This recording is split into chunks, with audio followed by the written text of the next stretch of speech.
He worked in a convenience store. The robber came in, he sprayed mace in my client's face, and then he shot him. My client, at the ripe old age of 21, was paralyzed below the waist and still remains paralyzed to this day. So the trick was trying to find out some way to make a recovery for him.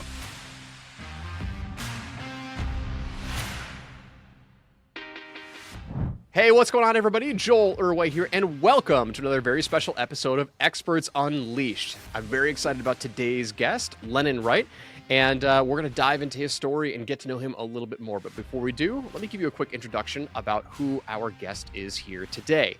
So joining us today is Lennon Wright. Now, Lennon has been practicing law for more than 4 decades and is board certified in personal injury trial law, a certification he earned in 1982, just 5 years into his career.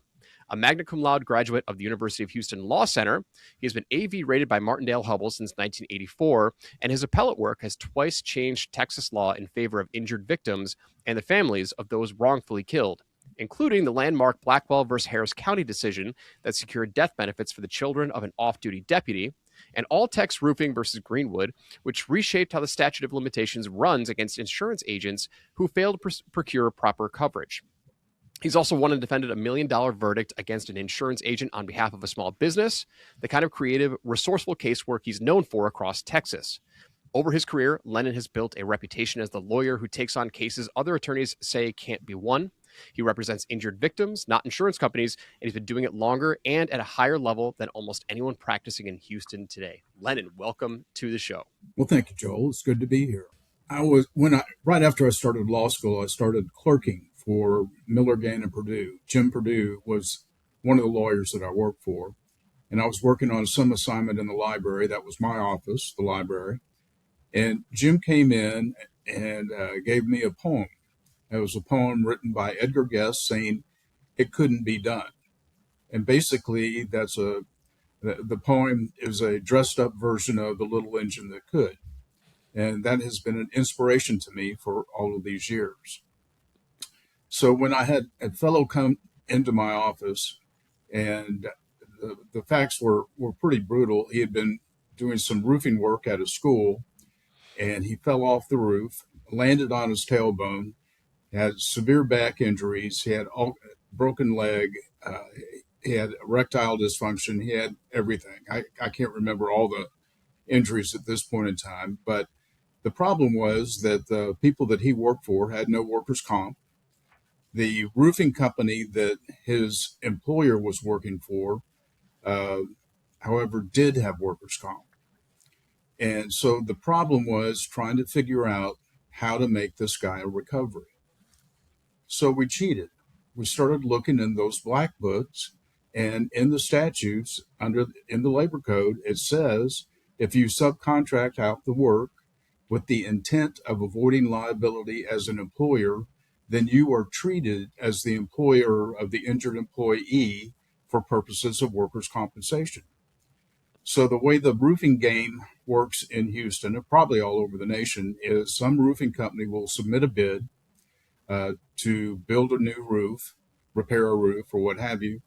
And generally it's required that they have workers' compensation. So they will produce a workers' compensation certificate, which is misleading, if not downright fraudulent, because that comp policy only covers the employees of the roofing company. They don't cover any of the independent contractors or anybody who's actually doing the work on the job site. In any event, we sued the roofing company, and then we were able to establish that they did enter into a contract with the school to put a new roof on, and they supplied a comp policy to the school, which was required because anytime you're working on any state-owned building in Texas, you have to have workers' comp. All the employees have to be covered by workers' comp. So while we were able to establish that, and we got the school district to testify that had they not had the workers' comp, they could not let the roofing company on the job site. So we were able to convince the jury that in fact, that's what the roofing company did, is subcontracted the work to somebody else with the intent of avoiding liability on their comp policy. And so the jury found that. But the jury also found that my client was 45% contributory negligent for walking off the side of the roof. We then filed a post-judgment motion with the court saying that, well, since he's treated as the employer of the injured person and they didn't have workers' comp, then he's a non-subscriber and therefore the contributory negligence finding needs to go away. And judge struck it. So what I'm stuck with now is a verdict for about $1.5 million against a roofing company whose insurance company had gone bankrupt. So our next move is to sue the insurance company's agent. And during those proceedings, the trial court granted a summary judgment saying, no, the statute of limitations ran because you only had 2 years to file this suit against the agents. We appealed the case, and the Court of Appeals said, no, your statute of limitations starts to run when the judgment gets entered against you, because otherwise you don't know what the jury is going to do. So it would have been filing a frivolous claim because you can't predict the future. So anyway, the Court of Appeals held in our favor and changed the statute of limitations law as it applies to claims against insurance agents. And then ultimately, the sad thing that happened there was the insurance coverage that the agent procured was so deficient that its malpractice insurance company denied coverage on the basis that they breached their agreement not to procure policies for their insureds from less than a B+ rated company, and they failed to do that. Fortunately, we were able to get money from our client from the Illinois receiver that was in charge of failed insurance companies. So that had a happy ending to it. When it was over, my client brought me a shawl, a cap with a general's insignia on it, and a bottle of mezcal. It looked like it was homemade. I wasn't sure, but I didn't try it. Well, I think that's an awesome way to open up the podcast episode. There's when you hear different stories from, PI trial lawyers, you really start to hopefully gain an appreciation for the ones that do good work, go multiple levels deep, and they keep fighting, they keep digging. And I think that's very, very apparent in that example you just shared. But Len, I want you to take me back to when you graduated from University of Houston. Okay, number one, what got you into law in the first place? Like, did you always know you wanted to get into law? Was that like your mission from day one, or did it spark from something else? No, I was always going to be a lawyer. Actually, Okay. and my brother was going to be a doctor, and then he was going to be my expert in medical malpractice cases. So you were already building the team Yes, in the early in the early stages. correct. So did law run in the family? Like, was Yeah, no? So you just knew from a very, very early age that law was your path and your mission. I did. Okay. I did. Why? So what about your upbringing, or what about your experiences growing up that had you so laser focused on law? Perry Mason. I really couldn't tell you, but I just know from a very early age. Awesome. I knew what I wanted to do. Well, let me tell you about another case. Sure. This is again with the on the insurance angle. I represented a fellow, and he worked in a convenience store. And in Houston, I don't know about around the country, but in Houston, a lot of the convenience stores have 8-liners, which is a form of gambling. It's kind of like a little slot machine, and they would keep the money from the slot machines in a cash bag under the cash register. And everybody who frequented these stores knew that these little slot machines were making lots of money for the store. And what had happened is the robber came in, he sprayed mace or something in my client's face, and then he shot him, and then he jumped over the counter, and then he went straight for the cash, or the slot machine cash, He didn't do anything with the cash register. He just got the slot machine cash and then escaped. And they were never able to find him. My client, at the ripe old age of 21, was paralyzed below the waist and still remains paralyzed to this day. So the trick was trying to find out some way to make a recovery for him. And what happened is we sued the convenience store that he worked for. Again, there was no workers' comp coverage. And fortunately or unfortunately, they had a policy of general liability insurance, which was issued by a non-admitted carrier. And in Texas, there's a big difference between an admitted carrier and a non-admitted carrier. And the difference made a huge difference for my client. And what it means is if a non-admitted carrier issues a policy in Texas that is deemed illegal, then they lose the defenses in the policy. For example, this policy had an assault and battery exclusion, so they wouldn't cover anything if there was an assault or battery. Well, they filed a deck action claiming that they didn't have to pay or defend the case. And the first thing that I did was I deposed the agent who procured the policy. And after asking him his name, I asked him, how many admitted carriers did you try to get this coverage from before you got this non-admitted carrier to issue a policy? His answer was none. I went, thank you very much. That was the end of the deposition. Because if the agent has not tried to get coverage through an admitted carrier, then the placement of coverage with a non-admitted carrier is illegal. So they lost that defense and they paid the money shortly thereafter. So a good result was obtained, but you have to know the difference between an admitted carrier and a non-admitted carrier and what that triggers. So it's important to be familiar with the aspects of the insurance code that talk about the different kinds of coverages. Well, so let me ask you this. You obviously have tremendous experience going after the insurance companies. What do most other trial lawyers miss on the PI side that separates you from what they do? And like, how do you go a level deeper in the work that you do when you represent your clients against insurance companies? I have an advantage in that I am aware of the difference between the admitted carriers and non-admitted carriers, and I don't think most lawyers are aware of the difference or what that means. And I think most lawyers, they see that there's coverage and then that ends the inquiry. And the key is, well, it depends on the case. Obviously, if there's coverage and it applies, then you're fine.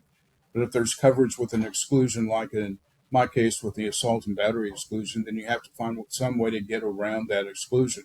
Because otherwise, that exclusion is as good as gold, because it wasn't, it was open and obvious. I mean, it was right there in the policy. And, but if you didn't know that, then you wouldn't know what to look for. So all I'm suggesting to you is that if somebody gets in a situation like that, they need to call somebody who's familiar with the insurance code to kind of get some more information and do a little group work together to find out how to best take care of the client. What's a high-level overview of the difference between admitted versus not admitted, maybe just in simplistic terms for people who might not be familiar with that, and what that means from a legal representation or legal standpoint? Okay, Joe, say it again. I couldn't quite hear. What's the difference between admitted carriers versus not admitted carriers as it applies to someone that is going to be represented, and why is that so important to be aware of? You briefly touched on it, but maybe in a little bit more layman terms for. Okay. An admitted carrier is authorized by the Texas State Board of Insurance to issue policies in the state of Texas. Yep. An admitted carrier would be somebody like Liberty Mutual, Allstate, State Farm, the list goes on. A non-admitted carrier is somebody who's not licensed by the state of Texas to issue policies of insurance, but they can still write policies of insurance. And probably the biggest non-admitted carrier is Scottsdale Insurance, and or they were. I don't know if they still are or now or not. But so the trick is, are they licensed by the Texas State Board of Insurance? If they are, then they're probably admitted. If they're not, they're probably not.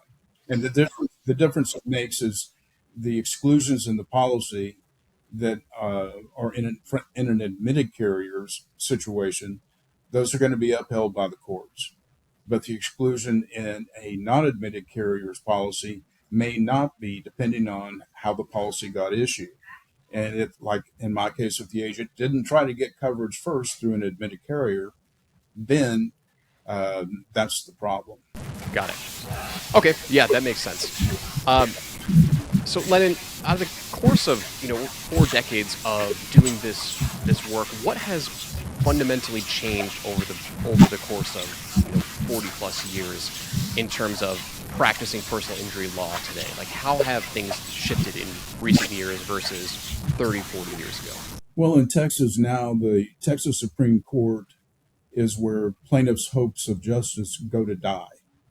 The court is very clearly pro-business, pro-insurance, anti-consumer, anti-injured person, and has been for the last 30 years. And until Texas voters see the error of those ways, that's never going to change. But the problem, of course, in with what I do is that any time you talk to anybody about personal injuries or wrongful death, well, that's always something that's going to happen to someone else. It's not going to happen to me. And so there's no real concern. There's no push to do anything. It's just, well, if that happens, it's going to be to somebody else. Well, could be to you this afternoon, your family members, or who knows, but until the attitude and my state changes, I don't see that changing at all. What are some specific tactics that insurance carriers run that you mentioned that in the state of Texas they're very pro-insurance, right? Yes, they are. What are some of the playbooks that they use to run against people filing claims against them that people need to be aware of, or raise red flags on and be concerned with? Like, what are some of those tactics? I can't really think of anything generic. I think most of the defense lawyers that I've dealt with have all been equally crafty and simply looking out to defend their client and the insurance company as best they can. So as far as making some kind of a generic statement like that, Joel, I really can't think of anything. All right. Okay. I did want to give you one more example of Sure. cases that I look for. I had some people come into my office, and as Mr. Simpson would call it, we were the yellow people. They were suffering from jaundice. They had contracted hepatitis C after eating at a restaurant in Moulton, Texas called Plaisel Steakhouse. And after examination and determination, we figured out the hepatitis probably came from a pea salad that the restaurant was serving. And over 90 people came down with hepatitis. And one person even died. But there were only 2 cases that got tried, one in Beaumont and one in Houston. And then after we got those verdicts, I filed suit against the insurance agent in Hallettsville. And let me back up. And when I got the case from the yellow people, as I'll call them, I called the adjuster, and the adjuster said, no, there's a communicable disease exclusion in this policy. I said, for a restaurant? He said, yes. I went, okay. So I had to try the case, first of all, against the restaurant. We got a verdict. Another case got tried in Beaumont. They got a verdict. And during this process, I subpoenaed all the records from the insurance agent who got the policy. And what I was looking for is finding out how many admitted carriers they had tried to get the coverage through before they placed the coverage with the non-admitted carrier, Burlington. Burlington's a non-admitted carrier that they ultimately got with the coverage with. And anyway, they kind of held out on me because they had already forwarded their files to another insurance defense lawyer who specializes in defending insurance agents. So then we filed suit against the agent in Hallettsville, Texas, which is a little town. And anyway, we tried the case for about 3 days. And we had one guy on the jury, and he wore the same shirt all 3 days. He had like a 25-year-old pickup truck. And anyway, the jury came back with a little over $1 million on that case, too. And the highlight of that case was when the defense lawyer called an expert, and that expert testified that he thought he could have obtained the coverage. Well, that ended their defense because they could have gotten the proper coverage. So anyway, that's what happened on that case. And now the importance of that case is, as it went on appeal, and before the trial started, one of the defense lawyers was talking about working on a reverse contingency fee with how much money they were going to save the insurance company. And he said, well, they never read the policy, so that's an automatic defense. So that was a big issue that we had in our case.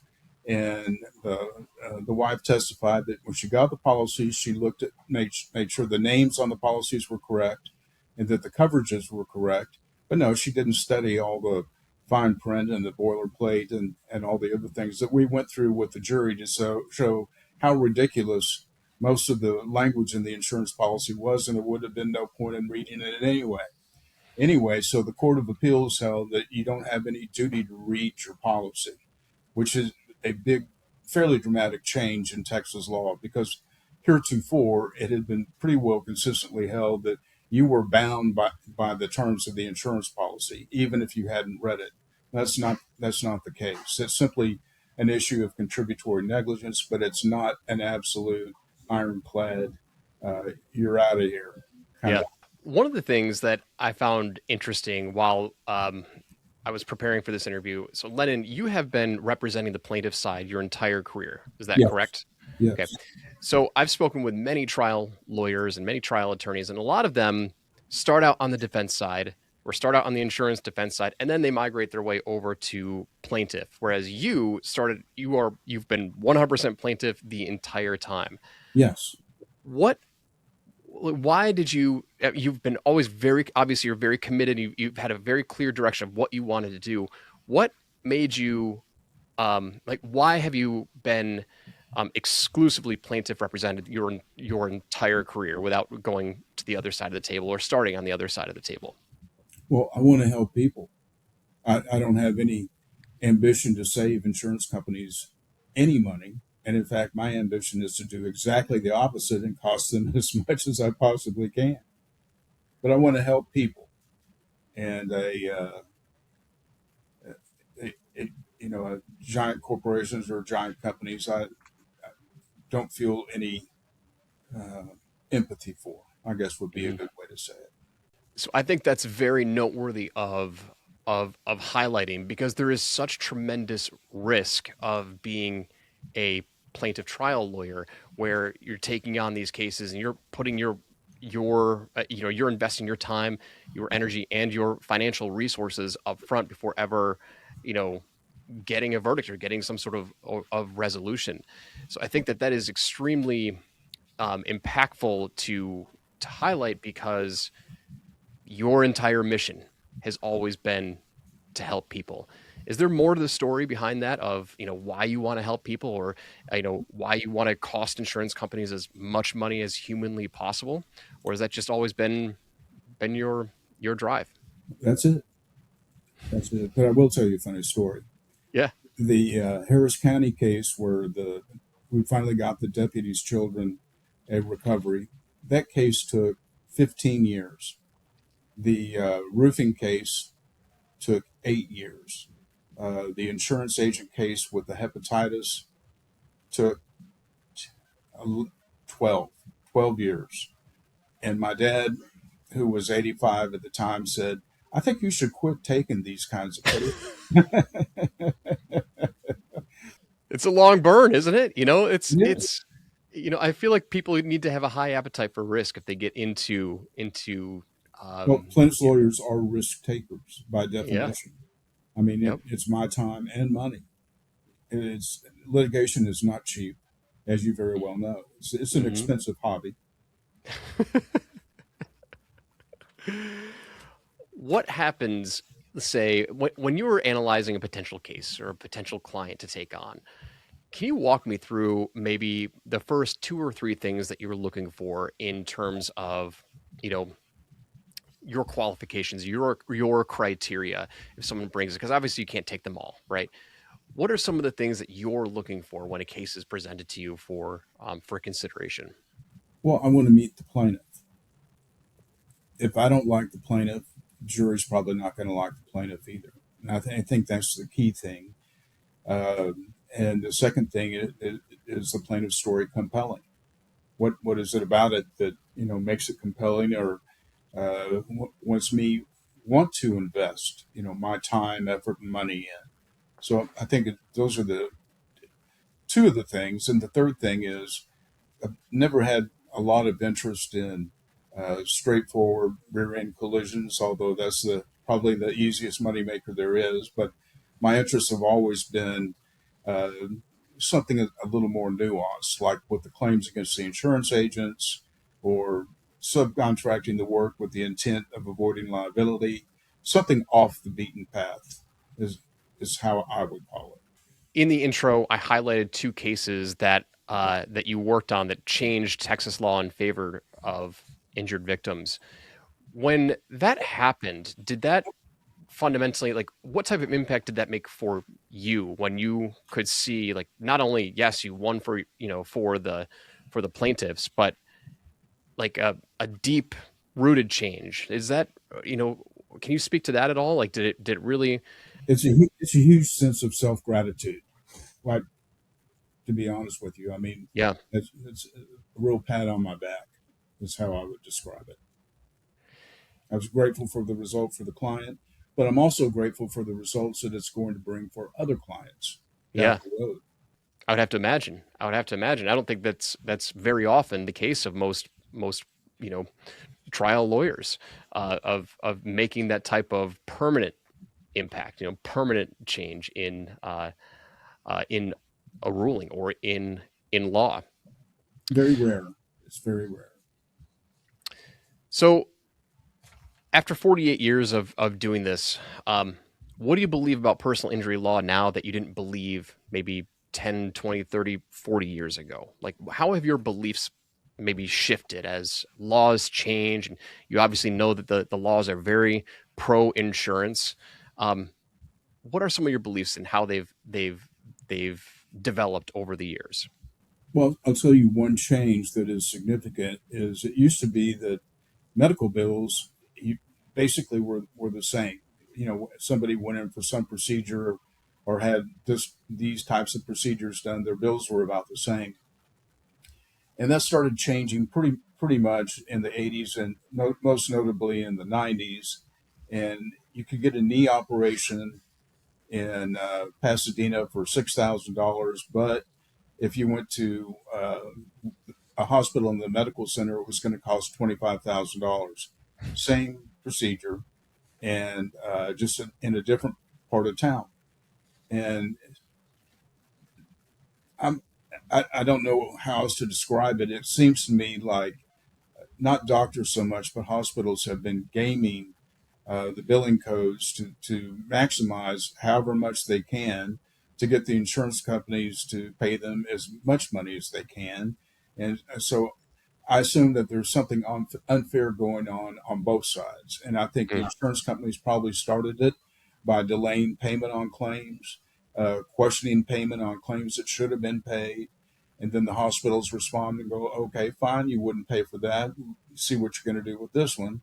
And then it's been a back and forth kind of deal. And I think what there should be some kind of standardized system for the billing so that a knee operation that involves X, Y, and Z should cost X amount of money. Same place in Pasadena as it is in the medical center.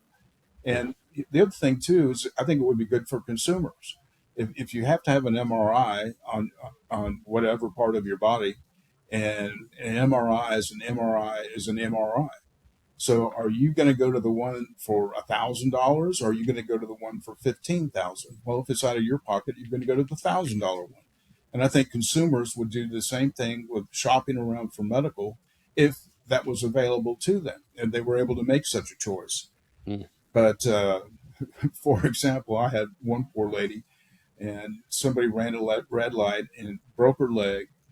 The ambulance came to get her, and the ambulance bill was $2,200, and she had Blue Cross Blue Shield, and Blue Cross Blue Shield refused to pay the bill because the ambulance company was not in network.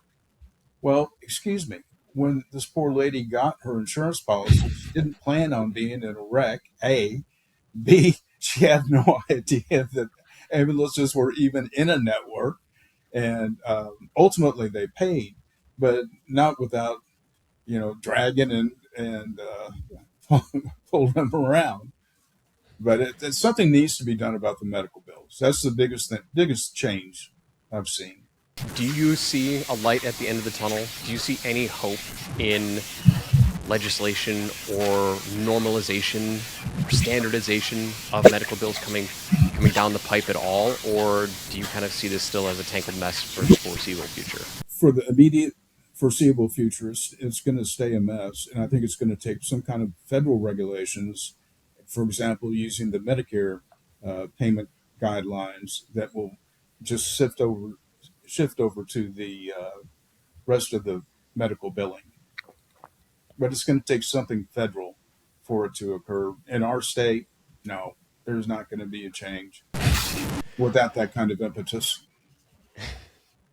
Lennon, where do your best clients usually find their way to your firm? Is it word of mouth? Is it referral? Like, how are they introduced to you? I've always gotten most of my business from other lawyers. And is that because of your reputation? Is that because of your relationships? Like, why are other lawyers constantly referring work your way?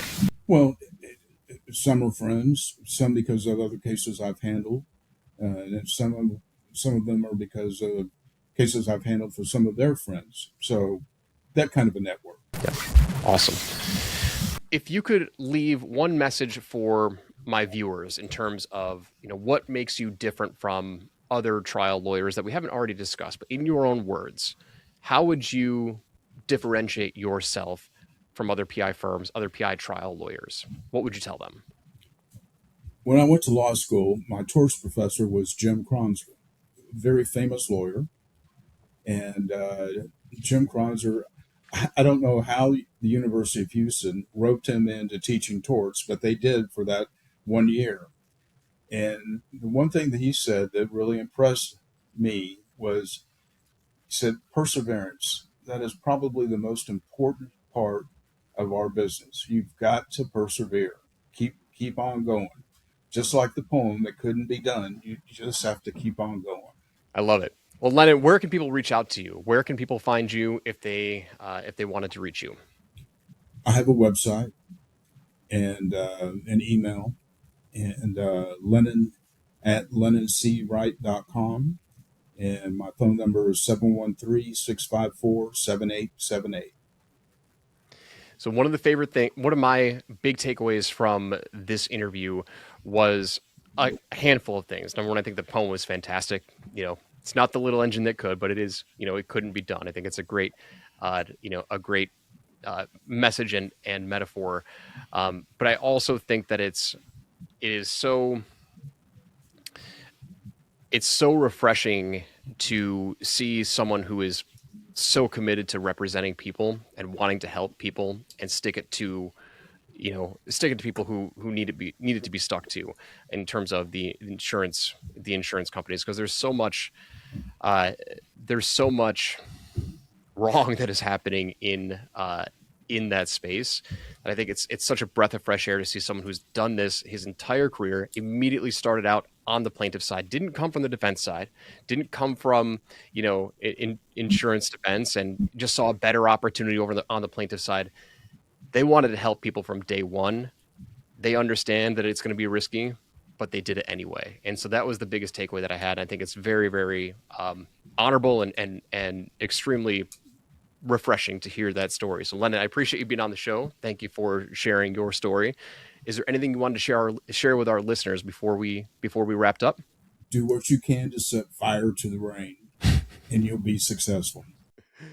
I love it. All right, Lennon, thank you so much for being on the show. And for those of you who are listening, please make sure that you reach out to Lennon, let him know you heard him on Experts Unleashed, and we'll see you on the next episode.